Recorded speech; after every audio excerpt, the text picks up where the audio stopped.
கணவன் மனைவி அன்பாக இருக்கணும், ஒருத்தர் ஒருத்தர் நல்லா புரிஞ்சுக்கணும், விட்டு கொடுக்குற மனப்பான்மை வேணும். அதுதான் ஒரு நல்ல குடும்பம். இன்னைக்கு பல குடும்பங்களில் அர்த்தமில்லாத சண்டைகள் தான் அதிகம். கிராமப்புறங்களில் வேடிக்கையாக ஒரு கதை சொல்லுவாங்க.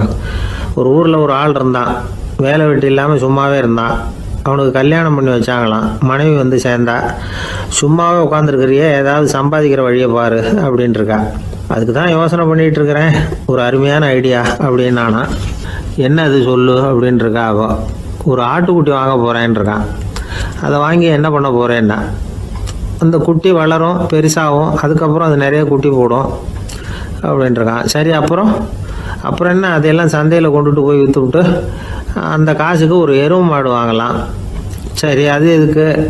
எருவு மாடு நிறைய பால் கொடுக்கும், அதை கொண்டுகிட்டு போய் பால் பண்ணையில் கொடுப்பேன், அல்லது நானே விற்றுருவேன், கை நிறைய காசு கிடைக்கும். அதுக்கப்புறம் ஒரு பசுமாடு வாங்குவேன், பாலையும் விற்கலாம், நாமளும் காய் போட்டு சாப்பிட்லாம், இப்படிலாம் சொல்லியிருக்கான்.